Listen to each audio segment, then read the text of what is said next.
Marian പ്രതിഷ്ഠാ ധ്യാനം 10-ാം ദിവസം. ശരീരത്തിൻ്റെ ദുരാശയെ ജയിക്കണം. ഇതാണ് ഇന്നത്തെ ധ്യാന വിഷയം. ഈശോയിൽ ഏറ്റവും പ്രിയ സഹോദരി സഹോദരന്മാരെ, സൃഷ്ടിയുടെ മകുടം എന്നാണ് മനുഷ്യൻ വിശേഷിപ്പിക്കപ്പെടുന്നത്. എന്താണ് അതിൻ്റെ അർത്ഥം? ശാസ്ത്രത്തിന് ഇന്നേ വരെ പൂർണ്ണമായും മനസ്സിലാക്കാനാവാത്തത്രയ്ക്ക് സങ്കീർണവും സുന്ദരവുമാണ് ദൈവത്തിൻ്റെ ഓരോ സൃഷ്ടിയും. മനുഷ്യൻ ആ സൃഷ്ടികളുടെ എല്ലാം മകുടമാണെന്ന് പറയുന്നതിൻ്റെ അർത്ഥം അതിമനോഹരവും അതിസങ്കീർണവുമായ സർവ്വസൃഷ്ടികളുടെയും മഹത്വവും ശ്രേഷ്ഠതയും ഒരുമിച്ച് കൂട്ടിവെച്ചാലും അതിലും ഉയർന്നതാണ് മനുഷ്യൻ്റെ മഹത്വം എന്നത്രേ. വിശുദ്ധ ബൈബിളിൻ്റെ ഉൽപ്പത്തി പുസ്തകത്തിലുള്ള മനുഷ്യ സൃഷ്ടിയെപ്പറ്റിയുള്ള 2-ാം വിവരണത്തിൽ ഇത് നമുക്ക് വ്യക്തമായി കാണാം. 2-ാം അധ്യായത്തിൻ്റെ 7-ാം വചനത്തിൽ പ്രകാരം വായിക്കുകയാണ്: ദൈവമായ കർത്താവ് ഭൂമിയിലെ പൂഴി കൊണ്ട് മനുഷ്യനെ രൂപപ്പെടുത്തുകയും ജീവൻ്റെ ശ്വാസം അവൻ്റെ നാസാരന്ധ്രങ്ങളിലേക്ക് നിശ്വസിക്കുകയും ചെയ്തു. അങ്ങനെ മനുഷ്യൻ ജീവനുള്ളവനായിത്തീർന്നു. ഭൂമിയിലെ പൂഴി കൊണ്ട് മനുഷ്യ ശരീരം രൂപപ്പെടുത്തി. ഏതാണ് ഈ ഭൂമി?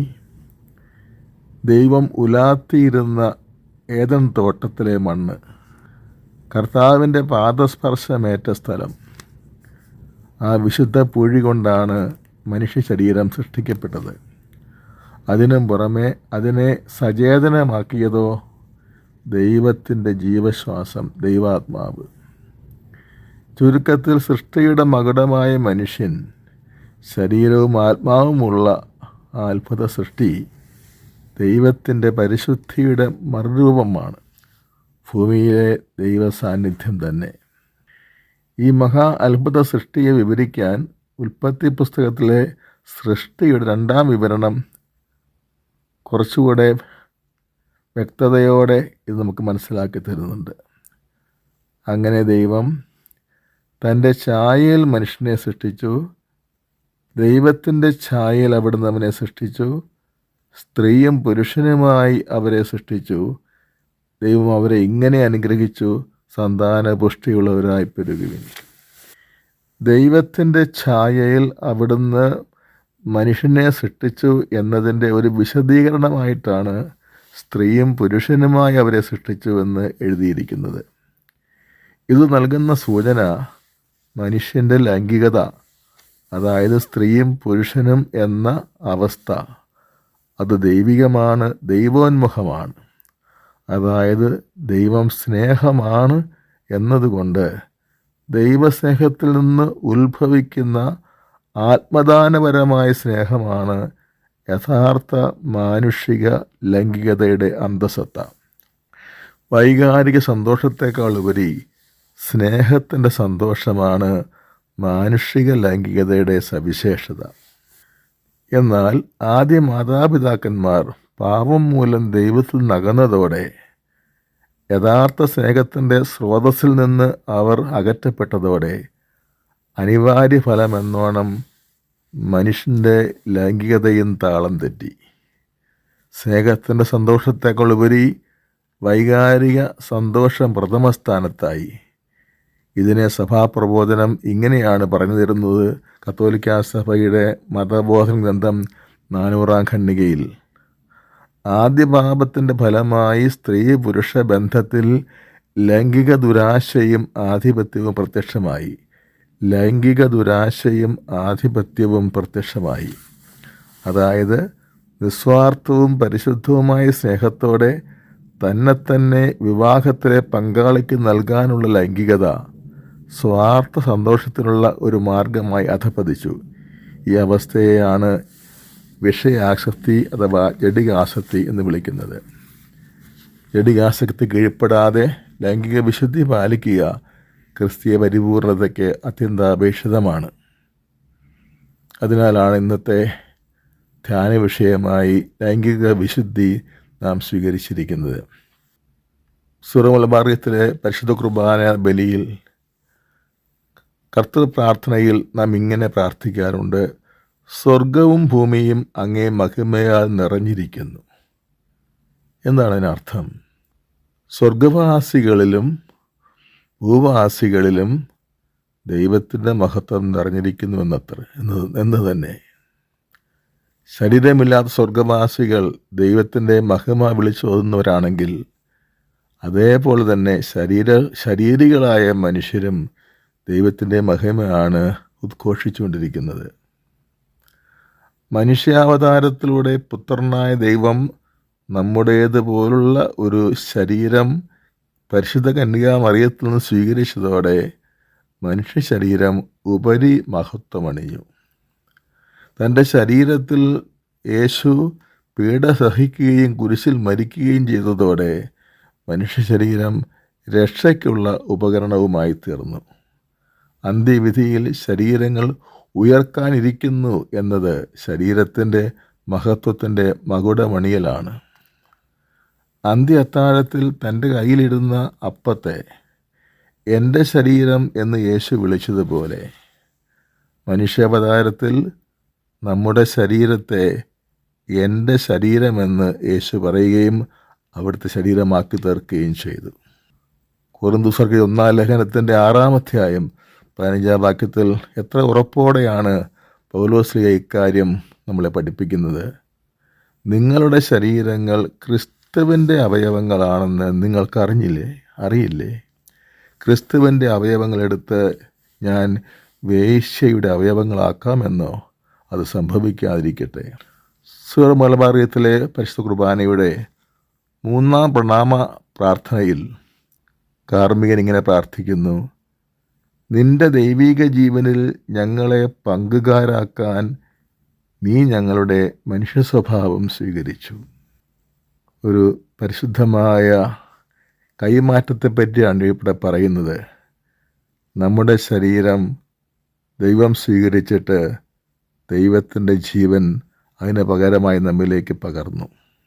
ചുരുക്കത്തിൽ നാം നമ്മുടെ ശരീരത്തെ സചേതനമാക്കുന്നത് ദൈവത്തിൻ്റെ തന്നെ ജീവനാണ്. പരിശുദ്ധ കുർബാനയിലുടനീളമുള്ള അനേകം പ്രാർത്ഥനകൾ, വിശിഷ്യ കൂദാശ വചനത്തിൽ ആവർത്തിച്ച് പറയുന്നൊരു കാര്യമുണ്ട്.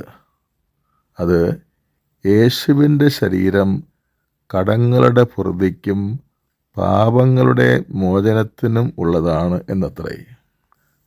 ജ്ഞാനസ്നാന കൂദാശയാലും ദിവ്യകാരുണ്യ കൂദാശയാലും യേശുവിൻ്റെ ശരീരമായി രൂപാന്തരപ്പെട്ടിരിക്കുന്ന നമ്മുടെ ശരീരങ്ങളും പാപം ചെയ്യാനുള്ളതല്ല, പാപമോചനത്തിനുള്ളതാണ്. ലൈംഗിക വിശുദ്ധിയെപ്പറ്റിയുള്ള ദൈവിക വെളിപാട് വിശുദ്ധ ഗ്രന്ഥത്തിൻ്റെ വെളിച്ചത്തിൽ തിരുസഭ പഠിപ്പിക്കുന്നതാണ് ഇന്നത്തെ നമ്മുടെ വിചിന്തനത്തിൻ്റെ ഉള്ളടക്കം. നാം ഇന്നത്തെ വിചിന്തനത്തിലേക്ക് പ്രവേശിക്കുകയാണ്. ഇനി സ്നേഹബന്ധങ്ങളിൽ ഉണ്ടായിരിക്കേണ്ട വിശുദ്ധിയെപ്പറ്റി ചിന്തിക്കാം. ഹൃദയവിശുദ്ധിയും ചിലപ്പോൾ ശരീരവിശുദ്ധി തന്നെയും നഷ്ടമാക്കുന്ന പ്രണയബന്ധങ്ങൾ വിവേകപൂർവ്വം ഉപേക്ഷിക്കേണ്ടതാണ്. ആദ്യ മാതാപിതാക്കളുടെ പാപത്തിൻ്റെ ഫലമായി പുരുഷനും സ്ത്രീയും തമ്മിലുള്ള സ്വാഭാവിക സ്നേഹത്തിൽ ലൈംഗിക ദുരാശ എന്ന മാലിന്യം കലർന്നിരിക്കുന്നു എന്ന് തിരുസഭയുടെ മതബോധന ഗ്രന്ഥം 400-ാം ഖണ്ഡികയിൽ രേഖപ്പെടുത്തിയിട്ടുണ്ട്. വിവാഹ കൂദാശയുടെ വരപ്രസാദത്താൽ ശുദ്ധീകൃതമാകാത്തിടത്തോളം കാലം സ്ത്രീ പുരുഷ സ്നേഹത്തിൽ ലൈംഗിക ദുരാശ കലർന്നിരിക്കുന്നു എന്ന സത്യം വളരെ പ്രധാനപ്പെട്ടതാണ്. അതിനാൽ ലൈംഗികത കലർന്ന അഥവാ ലൈംഗിക വികാരം ഉത്തേജിപ്പിക്കുന്ന വിവാഹത്തിന് മുൻപുള്ള സ്നേഹബന്ധങ്ങളും അതിൻ്റെ പ്രകാശനവും ക്രിസ്തു ശിഷ്യർക്ക് യോജിച്ചതല്ല. ക്രിസ്തീയ വിവാഹ ജീവിതം ക്രിസ്തീയ പരിപൂർണതയിലേക്കുള്ള അഥവാ വിശുദ്ധ ജീവിതത്തിലേക്കുള്ള ഒരു മാർഗമായതിനാൽ ഹൃദയവിശുദ്ധിയും ശരീരവിശുദ്ധിയും ഇല്ലാത്ത അവസ്ഥയിൽ വിവാഹ ജീവിതത്തിൽ പ്രവേശിക്കുന്നത് ഉചിതമല്ല. വിവാഹ കൂദാശയുടെ വിശുദ്ധീകരണ വരപ്രസാദത്താൽ ശുദ്ധീകരിക്കപ്പെടുമ്പോഴാണ് സ്വാഭാവിക സ്ത്രീ പുരുഷ സ്നേഹം അതിസ്വാഭാവികവും നിർമ്മലവുമായ സ്നേഹമായി രൂപാന്തരപ്പെടുന്നത്. ഇതിൽ നിന്ന് വിവാഹ കൂദാശ സ്വീകരിക്കുന്നതിന് മുമ്പുള്ള പ്രണയം ശരിയല്ലെന്ന് വ്യക്തമാണ്. ഇഷ്ടം, വിവാഹം, അതിനുശേഷം പ്രണയം, ഇതാണ് ശരിയായ ക്രമം. വിവാഹ കൂദാശയുടെ വരപ്രസാദ നിറവിലാണ് ഇവിടെ പ്രണയം ആരംഭിക്കുന്നത് എന്നതിനാൽ അത് യഥാർത്ഥ ദാമ്പത്യ സ്നേഹമാണ്. എന്നാൽ തെറ്റായ ഒരു ക്രമം ലോകത്തിൽ ഇന്ന് കാണാം. ഇഷ്ടം, പ്രണയം, അതിനുശേഷം വിവാഹം. ഇവിടെ വിവാഹത്തിന് മുൻപ് തന്നെ പ്രണയം ആരംഭിച്ചിരിക്കുന്നതിനാൽ വിവാഹത്തിന് ശേഷം പുതുമയായി ഒന്നുമില്ല, ശൂന്യത മാത്രം എന്ന് വരുന്നു. സാധാരണ പ്രണയബന്ധങ്ങൾ ശുദ്ധത നഷ്ടപ്പെടുത്തുന്ന പ്രവർത്തനങ്ങളിലേക്കോ സംഭാഷണങ്ങളിലേക്കോ നയിക്കപ്പെടാൻ കൂടുതൽ സാധ്യതയുണ്ട്. അതുകൊണ്ട് തന്നെ അത് സ്വീകാര്യമല്ല. പ്രണയം അവിവാഹിത വേശ്യയ്ക്ക് വരെ അടുത്ത കാരണമാകാമെന്നതിനാൽ അക്കാര്യത്തിൽ അതീവ ജാഗ്രത പാലിക്കേണ്ടതുണ്ട്. ബന്ധുക്കളുടെയും സുഹൃത്തുക്കളുടെയും ഇടയിലുള്ള സ്വാതന്ത്ര്യം ദുരുപയോഗിച്ച് അശുദ്ധ പാപത്തിന് കാരണം കൊടുക്കാതിരിക്കാൻ അതീവ ശ്രദ്ധ ചെലുത്തേണ്ടതുണ്ട്. രക്തബന്ധത്താലോ ബന്ധുതയാലോ വിവാഹ വിലക്കിലുള്ളവർ തമ്മിലുള്ള ലൈംഗിക വ്യാപാരങ്ങൾ നിഷിദ്ധ സംഗമമെന്ന് മതബോധം എന്നതിനെ വിളിക്കുന്നുണ്ട്. അത് അതികഠിന ശിക്ഷയ്ക്ക് അർഹമാണെന്ന് വിശുദ്ധ ഗ്രന്ഥം ലേവ്യരുടെ പുസ്തകത്തിൽ 20-ാം അധ്യായത്തിൽ പ്രതിപാദിക്കുന്നുണ്ട്. അവ മൃഗീയതയിലേക്കുള്ള തിരിച്ചുപോക്കും കുടുംബ ബന്ധങ്ങൾ മലീമസമാക്കലുമാണ്. അശ്ലീല കാര്യങ്ങൾ മനഃപൂർവ്വം കാണുന്നത് വ്യഭിചാരം ചെയ്യുന്നതിന് തുല്യമാണ് എന്നാണ് യുവജന മതബോധന ഗ്രന്ഥം പഠിപ്പിക്കുന്നത്. അതിപ്രകാരമാണ്. അശ്ലീല സാഹിത്യം വ്യഭിചാരത്തിൻ്റെ തരം താഴ്ന്ന ഒരു രൂപമാണ്. അത് ആസ്വദിക്കുന്നവർ വേശ്യാവൃത്തിയുടെ വിപുലമായ വൃത്തത്തിൽ തന്നെ കണ്ടെത്തുന്നു. സ്വർഗഭോഗം പ്രകൃതി വിരുദ്ധമാണ്. അതിലേർപ്പെടുന്നവർ സ്വർഗരാജ്യം അവകാശമാക്കുകയില്ല എന്ന് കൊറിന്തോസ്യർക്ക് 1-ാം ലേഖനത്തിൻ്റെ 6-ാം അധ്യായത്തിൽ 9-10 വാക്യങ്ങൾ വെളിപ്പെടുത്തിയിട്ടുണ്ട്. സ്വർഗഭോഗപരമായ എല്ലാ ബന്ധങ്ങളും തികഞ്ഞ ധാർമ്മിക അധപ്പതനമായി തിരുസഭ പ്രഖ്യാപിച്ചിരിക്കുന്നു എന്ന് മതബോധ ഗ്രന്ഥം 2357 യുവജന മതബോധ ഗ്രന്ഥം 415 പഠിപ്പിക്കുന്നുണ്ട്. യാതൊരു സാഹചര്യത്തിലും സ്വർഗഭോഗ പ്രവൃത്തികളെ അംഗീകരിക്കാൻ സാധ്യമല്ല എന്ന് മതബോധന ഗ്രന്ഥം 2357 സ്പഷ്ടമായി പ്രസ്താവിക്കുന്നുണ്ട്. അതേസമയം അപ്രകാരമുള്ള വ്യക്തികളോട് സഹാനുഭൂതി കാണിക്കണം എന്നും സഭ പഠിപ്പിക്കുന്നുണ്ട്. മതബോധന ഗ്രന്ഥം 2352 ഖണ്ഡിക പഠിപ്പിക്കുകയാണ്. അതേസമയം രൂഢമൂലമായ സ്വർഗഭോഗ പ്രവണതയുള്ളവരെ ആദരവോടും സഹാനുഭൂതിയോടും പരിഗണനയോടും കൂടി സ്വീകരിക്കണം. എന്നാൽ അവർ ആ പാപത്തിൽ കഴിയുന്നതിനെ അംഗീകരിക്കലല്ലത്, മറിച്ച് അതിൽ നിന്നവരെ രക്ഷയിലേക്ക് കൊണ്ടുവരാൻ ഉള്ളൊരു പ്രോത്സാഹനമായിട്ടാണ് ആണ് ഈ ദയ കാണിക്കുന്നതെന്ന് മതബോധന ഗ്രന്ഥം 2359 പ്രത്യേകം പഠിപ്പിക്കുന്നുണ്ട്. അതിപ്രകാരമാണ്. അവരും ശുദ്ധതയിലേക്ക് വിളിക്കപ്പെട്ടിരിക്കുന്നു. ആന്തരിക സ്വാതന്ത്ര്യം അഭ്യസിപ്പിക്കുന്ന ആത്മനിയന്ത്രണത്താലും ചിലപ്പോൾ സ്വാർത്ഥരഹിതമായ സുഹൃത്ത് ബന്ധത്തിൻ്റെ സഹായത്താലും പ്രാർത്ഥനയുടെയും കൗദാശിക കൃപാവരത്തിൻ്റെയും ശക്തിയാലും അവർക്ക് ക്രമേണയായും തീർച്ചയായും ക്രിസ്തീയ പൂർണ്ണത പ്രാപിക്കാൻ സാധിക്കേണ്ടതാണ്. സംഭാഷണങ്ങൾ പാലിക്കേണ്ട വിശുദ്ധിയെപ്പറ്റി, പാപകാരണമാകുന്ന എല്ലാ കാര്യങ്ങളും ഉപേക്ഷിക്കേണ്ടതിനെപ്പറ്റിയും വിശുദ്ധ ബൈബിൾ നമ്മളെ വ്യക്തമായി ഉദ്ബോധിപ്പിക്കുന്നുണ്ട്. പ്രഭാഷകൻ്റെ പുസ്തകം 23-13 അസഭ്യ ഭാഷണം ശീലിക്കരുത്, അത് പാപകരമാണ്.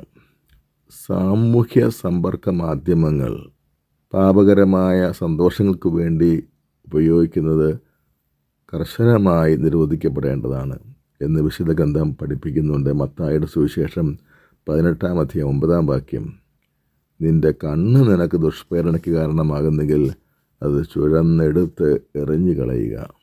ക്രിസ്തീയ ചൈതന്യത്തിന് നിരക്കാത്ത വസ്ത്രധാരണം ഉപേക്ഷിക്കുക എന്നത് വിശുദ്ധി പാലിക്കുന്നതിൻ്റെ അവിഭാജ്യ ഘടകമാണ്.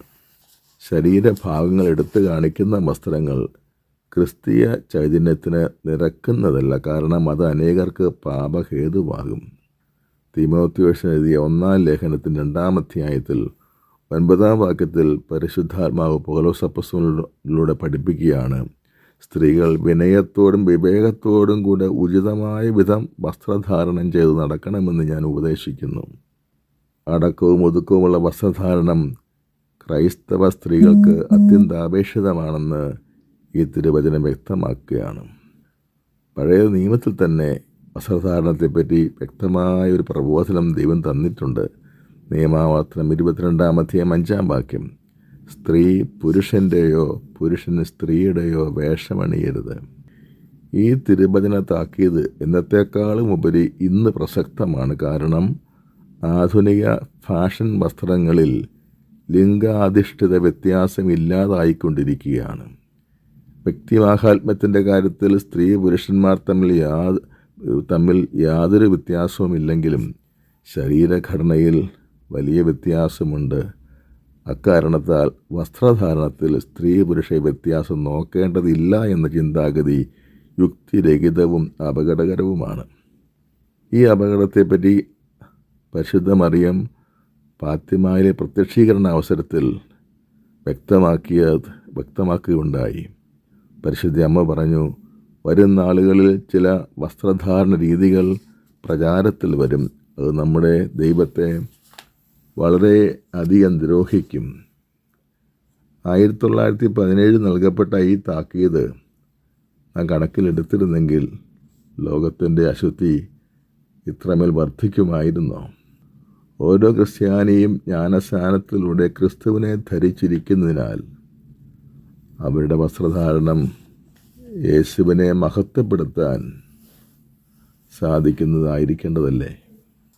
ദേവാലയത്തിൽ വെച്ച് പരിശുദ്ധ കുർബാനയുടെ മധ്യേ നടക്കുന്ന വിവാഹാഘോഷ കൂദാശ കർമ്മത്തിൽ ഫാഷൻ്റെ പേരിൽ വധുവും ഫ്ലവർ ഗേൾസും അടക്കമുതുക്കമില്ലാത്ത വസ്ത്രം ധരിച്ച് പങ്കെടുക്കുന്നത് പരിശുദ്ധ കുർബാന എന്ന കൂദാശയോടും പരിശുദ്ധ വിവാഹം എന്ന കൂദാശയോടുമുള്ള അനാദരവല്ലേ? അക്കാര്യത്തിൽ മാതാപിതാക്കളും മുതിർന്നവരും ദൈവസന്നിധിയിൽ കണക്ക് ബോധിപ്പിക്കേണ്ടി വരും എന്ന കാര്യം മറക്കരുത്. ക്രൈസ്തവൻ്റെ ശരീരം ക്രിസ്തുവിൻ്റെ അവയവമാണ് എന്ന് 1 കൊരിന്ത്യർ 6:15 ശരീരം നിർവൃത്തിക്ക് വേണ്ടിയുള്ളതല്ല, പ്രത്യുത ശരീരം കർത്താവിനും കർത്താവ് ശരീരത്തിനും വേണ്ടിയുള്ളതാണെന്ന് 1 കൊരിന്ത്യർ 6:13 ദൈവം നമ്മെ ഉപദേശിക്കുന്നു. ഈ ബോധ്യത്തിൽ ആഴപ്പെടണം. ശുദ്ധത പാലിക്ക് അസാധ്യമെന്ന ലോകത്തിൻ്റെ കള്ളം തള്ളിക്കളയണം. പഞ്ചേന്ദ്രിയങ്ങൾ കർശനമായി നിയന്ത്രിക്കണം. സാമൂഹ്യ മാധ്യമങ്ങളുടെ ദുരുപയോഗം പൂർണ്ണമായി നിർത്തലാക്കണം. ഇതെല്ലാം ശുദ്ധതാ പാലനത്തിന് അത്യന്താപേക്ഷിതമാണ്. സൃഷ്ടികളിൽ കാണുന്ന സൗന്ദര്യത്തിൽ നിന്ന് സൃഷ്ടാവിൻ്റെ അതിസമൃദ്ധ സൗന്ദര്യത്തിലേക്ക് ഉയരുകയാണ് നാം ചെയ്യേണ്ടത്. ഭക്താനുഷ്ഠാനങ്ങളിലെ തീക്ഷ്ണതയും ജഡികാസക്തിക്കുള്ള പ്രതിവിധിയാണ്. ജഡത്തിൻ്റെ ദുരാശയുടെ ഭാഗമാണ് കൊതി അഥവാ ഭക്ഷണാസക്തി. ഇത് ക്രിസ്തീയ പരിപൂർണതയ്ക്ക് വലിയ പ്രതിബന്ധമായിട്ടാണ് ക്രൈസ്തവ പാരമ്പര്യം പഠിപ്പിക്കുന്നത്. കാരണം അത് സുഖലോലുപത്വത്തിലേക്ക് നയിച്ചുകൊണ്ട് മനസ്സിനെ ബലഹീനമാക്കുകയും ജഡിക അഭിലാഷങ്ങൾ വളർത്തുകയും ചെയ്യുന്നു. സർവോപരി ആത്മീയ കാര്യങ്ങളിൽ ഉള്ള താല്പര്യം അത് നശിപ്പിക്കുന്നു. ഹെബ്രായർക്കുള്ള ലേഖനം 13-ാം അധ്യായം 9-ാമത്തെ വാക്യം, ഭക്ഷണത്താലല്ല കൃപാവരത്താൽ ഹൃദയത്തെ ശക്തമാക്കുന്നതാണ് ഉചിതം. ഭക്ഷണത്തിൽ ശ്രദ്ധിക്കുന്നവർക്ക് ഒരു പ്രയോജനവും ലഭിക്കുന്നില്ല.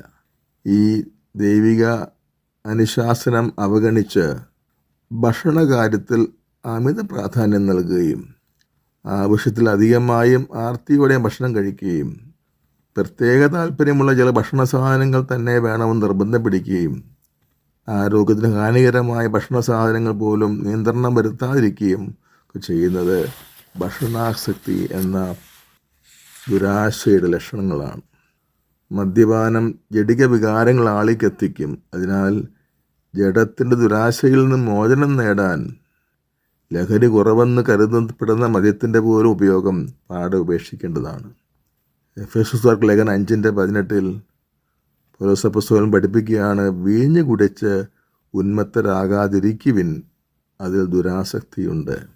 ജോയൽ പ്രവാചകന്റെ പുസ്തകം 1:5 ദൈവം കൽപ്പിക്കുകയാണ്, മദ്യപന്മാരെ ഉണർന്ന് വിലപിക്കുവിൻ, വീഞ്ഞു കുടിക്കുന്നവരെ നെടുവീർപ്പിടുവിൻ. കത്തോലിക്കാ സഭയുടെ മതബോധ ഗ്രന്ഥം 2291 മയക്കുമരുന്നുകളുടെ ഉപയോഗം വലിയ തെറ്റാണെന്ന് പ്രത്യേകമായി പഠിപ്പിക്കുന്നുണ്ട്. അതിപ്രകാരമാണ്, മയക്കുമരുന്നുകളുടെ ഉപയോഗം മനുഷ്യൻ്റെ ആരോഗ്യത്തിനും ജീവനും വളരെ ഗൗരവമുള്ള നാശമുണ്ടാക്കുന്നു. അത്യാവശ്യമായ ചികിത്സകൾക്കല്ലാതെ അവയുടെ ഉപയോഗം ഗൗരവപൂർണമായ തെറ്റാണ്. കൂടാതെ തീരുമാനം കൈക്കൊള്ളാനുള്ള മനസ്സിൻ്റെ പ്രവർത്തനങ്ങളെയും അത് സാരമായി ബാധിക്കുമെന്നതിനാലും അത് കർശനമായി ഒഴിവാക്കണം. ഭക്ഷണാസക്തിക്കുള്ള പ്രതിവിധികൾ താഴെ പറയുന്നവയാണ്. ഭക്ഷണകാര്യങ്ങളിലുള്ള നിർബന്ധ ബുദ്ധി വെടിയുക. ഭക്ഷണത്തിന് മുൻപും പിൻപുമുള്ള പ്രാർത്ഥന അർത്ഥവത്തായി അർപ്പിക്കുക. ദൈവമഹത്വത്തിനായും ഈ ഭക്ഷണത്തിന് അർഹതയില്ലെന്ന ബോധ്യത്തോടെയും വിനയപൂർവ്വം ഭക്ഷണം സ്വീകരിച്ച് ഉപയോഗിക്കുക. ഏറ്റവും രുചികരമായവ മാത്രം ഭക്ഷിക്കുന്ന പതിവ് മാറ്റി രുചി കുറവുള്ളവയും ഭക്ഷിക്കുക. മിതമായി ഭക്ഷിക്കുക. ആഴ്ചയിൽ ഒരിക്കൽ എങ്കിലും ഉപവാസമെടുക്കുക എന്നിവയാണ് ഭക്ഷണാസക്തിക്കുള്ള പ്രതിവിധികൾ. ഈ പ്രതിവിധികൾ കൈക്കൊള്ളാതിരുന്നാൽ സ്വഭാവേന ഭക്ഷണാസക്തിയിലൂടെ പാപത്തിൽ വീഴാനും നിത്യ രക്ഷ തന്നെ അപകടത്തിൽ ആക്കാനും നമുക്കിടയായും. ജഡികാസക്തിയുടെ മൂന്നാമത്തെ ഘടകം സുഖലോലുപതയാണ്. അലസത പരിപൂർണതയ്ക്ക് വലിയ തടസ്സമാണ്. കാരണം അലസത മൂലം പ്രലോഭനങ്ങൾ ശക്തിപ്പെടും. ഗൗരവാവഹമായ കടമകൾ ഉപേക്ഷിക്കാൻ ഇടവരും. ക്രമവിരുദ്ധമായ ചിന്തകളും കാടുകയറിയ ഉള്ള ചിന്തകളും ആഗ്രഹങ്ങളും വികാരങ്ങളും ഭാവനകളും തിങ്ങി നിറയും. തൽഫലമായി നിത്യരക്ഷ തന്നെ അപകടത്തിലാകും. അലസതയ്ക്കുള്ള പ്രതിവിധി, അധ്വാനിക്കാത്തവൻ ഭക്ഷിക്കാതിരിക്കട്ടെ എന്ന ദൈവവചനമനുസരിച്ച് ജീവിക്കുക എന്നതാണ്. ആത്മാർത്ഥതയോടെ ജീവിത കടമകൾ നിറവേറ്റുക. ബൈബിൾ പഠനത്തിലും ആധ്യാത്മിക ജ്ഞാന സമ്പാദനത്തിലും ശ്രദ്ധിക്കുക. ദൈവത്തിൽ നകന്നു പോയവരെ നേടാൻ പറ്റിയ സുവിശേഷ വേലകളിൽ വ്യാപൃതരാകുക. മറ്റുള്ളവരുടെ നിത്യരക്ഷയ്ക്ക് വേണ്ടി മധ്യസ്ഥ നടത്തുക തുടങ്ങിയ പ്രേക്ഷിത പ്രവർത്തനങ്ങൾ ചെയ്യുന്നത് വഴി അലസതയെ ജയിക്കുവാൻ നമുക്കാകും. വിശുദ്ധ ലൂയി ഡി മോൺഫോർട്ട് പറയുന്നു, ശുദ്ധത പാലിച്ച് ജീവിക്കാനുള്ള പരിശ്രമത്തിൽ നമുക്ക് യുദ്ധം ചെയ്യേണ്ടതുണ്ടാവാം. അസാധാരണമായ ദുരിതങ്ങൾ അഭിമുഖീഭവിക്കേണ്ടതുണ്ടാകാം. പക്ഷേ സ്നേഹം നിറഞ്ഞ പരിശുദ്ധ അമ്മ തൻ്റെ വിശ്വസ്ത സേവകരുടെ തൊട്ടരികിൽ നിന്ന് ശക്തി നൽകുന്നു. മറിയത്തെ അനുസരിക്കുകയും അവൾക്ക് വിധേയമാകുകയും ചെയ്യുന്ന മനുഷ്യൻ തൻ്റെ ശത്രുക്കളെല്ലാം തോൽപ്പിച്ച് ജയഗീതം പാടും. ദൈവമാതാവിൻ്റെ പിന്തുണയും സഹായവും നേതൃത്വവും മൂലം അവൻ വീഴുകയില്ല. യഥാർത്ഥ മരിയഭക്തി 152, 155 ഖണ്ഡികകൾ. ബൈബിൾ വായന. റോമാക്കാർക്കുള്ള ലേഖനം 8-ാം അധ്യായം 6 മുതൽ 13 വരെയുള്ള വാക്യങ്ങൾ. ജഡികാഭിലാഷങ്ങൾ മരണത്തിലേക്ക് നയിക്കുന്നു, ആത്മീയ അഭിലാഷങ്ങൾ ജീവനിലേക്കും സമാധാനത്തിലേക്കും. ജഡിക താൽപ്പര്യങ്ങളിൽ മുഴുകിയിരിക്കുന്ന മനസ്സ് ദൈവത്തിൻ്റെ ശത്രുവാണ്. അത് ദൈവത്തിൻ്റെ നിയമത്തിന് കീഴ്പ്പെടുന്നില്ല, കീഴ്പ്പെടാൻ അതിന് സാധിക്കുകയുമില്ല. ജഡിക പ്രവണതകൾക്കനുസരിച്ച് ജീവിക്കുന്നവർക്ക് ദൈവത്തെ പ്രസാദിപ്പിക്കാൻ സാധ്യമല്ല. ആകയാൽ സഹോദരരെ, ജഡിക പ്രവണതകൾക്കനുസരിച്ച് ജീവിക്കാൻ നാം ജഡത്തിന് കടപ്പെട്ടവരല്ല. ജഡികരായി ജീവിക്കുന്ന നിങ്ങൾ തീർച്ചയായും മരിക്കും. എന്നാൽ ശരീരത്തിൻ്റെ പ്രവണതകൾ ആത്മാവിനാൽ നിഹനിക്കുന്നെങ്കിൽ നിങ്ങൾ ജീവിക്കും. പ്രാർത്ഥന. ദൈവമേ, ശരീരത്തിൻ്റെ പ്രവണതകൾ നിഹനിക്കാൻ തക്കവിധം പരിശുദ്ധാത്മാവിൻ്റെ ശക്തി എന്നിൽ വർദ്ധമാനമാക്കണമേ. ആത്മാ ശരീര വിശുദ്ധി പാലിച്ചുകൊണ്ട് ശരീരത്തിൽ ദൈവത്തെ മഹത്വപ്പെടുത്താൻ എന്നെ അനുഗ്രഹിക്കണമേ. ഭക്ഷണത്തിൽ ആത്മസംയമനം പാലിക്കാനും സ്വർഗരാജ്യത്തെ പ്രതി മദ്യത്തോടും ലഹരി വസ്തുക്കളോടും പൂർണ്ണമായി വിട പറയാനും എന്നെ അനുഗ്രഹിക്കണമേ. നെറ്റിയിലെ വിയർപ്പ് കൊണ്ട് ഭക്ഷണം നേടുവിനെന്ന ദൈവകൽപ്പന മാനിച്ച് ഈ ലോക ജീവിത ആവശ്യങ്ങൾക്ക് വേണ്ടിയും സ്വർഗഭാഗ്യം സ്വന്തമാക്കാൻ വേണ്ടിയും അധ്വാനിക്കുവാൻ എന്നെ പ്രാപ്തനാക്കണമേ. പിശാചിന് ഇടം കൊടുക്കുന്ന സുഖലോലുപതയും അലസതയും വെടിഞ്ഞ് സൽകൃത്യങ്ങളിലും സുവിശേഷ വേലയിലും സദാ വ്യാപൃതനാകാൻ എന്നെ അനുഗ്രഹിക്കുകയും ചെയ്യണമേ. ആമേൻ. സൽകൃത്യം. ഇന്ന് ഒരു നേരം ഉപവസിക്കുക.